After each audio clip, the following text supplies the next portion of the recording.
Dans la riche histoire du Sénégal, un nom s'impose comme le symbole de la résistance à la pénétration coloniale française.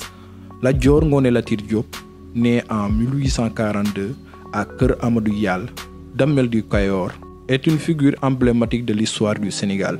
Pendant 25 ans, Lat Dior a lutté sans peur contre le colonisateur français, leur infligeant des pertes plus importantes que n'importe quel autre personnage de la région sénégambienne.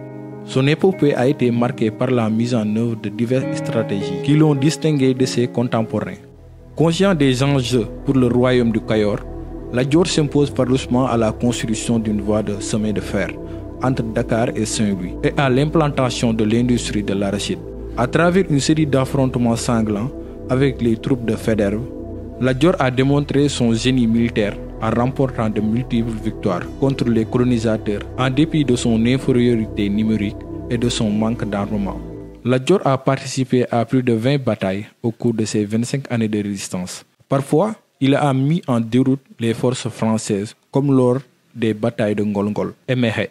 Faidherbe, l'administrateur colonial de la France au Sénégal, l'a remarqué un jour.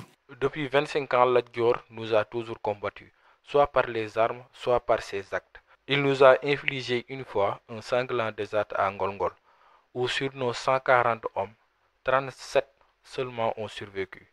En 1869, sa cavalerie a presque entièrement détruit l'escadron de Safi sénégalais à Mékhé. Né de Mbeur Guet Sakwar, Sokhna Mbaye Diop et de Linguère Ngoné Latyr Fall, Lat Dior Ngoné Latyr Diop est né en 1842 à Kër Amadou Yall, au nord-est du Kayor. Dans le royaume du Kayor, les critères d'éligibilité au poste de Damel étaient les suivantes. Appartenait à l'un des trois clans, Fall Thiayassine, Fall Madior ou Fall Thiendella, par la lignée paternelle appelée Sengeteuf. L'appartenance à l'une de ces 7 familles princières, Garmi, par les lignées maternelles, bien que Lat Dior Ngoné Latyr Diop ait rempli les conditions pour être Garmi par sa lignée maternelle, il n'était pas éligible au titre de Damel parce qu'il ne portait pas le nom de la famille Fall Sengeteuf.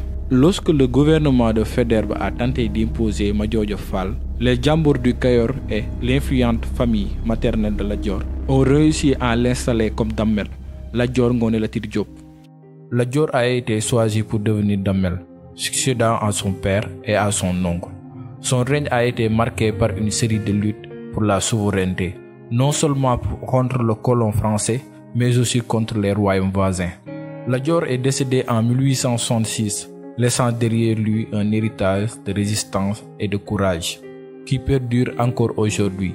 Son nom est devenu un synonyme de lutte pour l'indépendance et la fierté sénégalaise. Sa mémoire est célébrée chaque année lors d'un grand magal dit Grand Magal de Lat Dior, un pèlerinage qui rassemble des milliers de personnes à Kër Amadou Yall pour commémorer son combat héroïque. Ainsi, Lat Dior Ngoné Latyr Diop reste à jamais gravé dans l'histoire du Sénégal comme une figure légendaire qui résiste aux forces coloniales et a défendu la souveraineté de son peuple.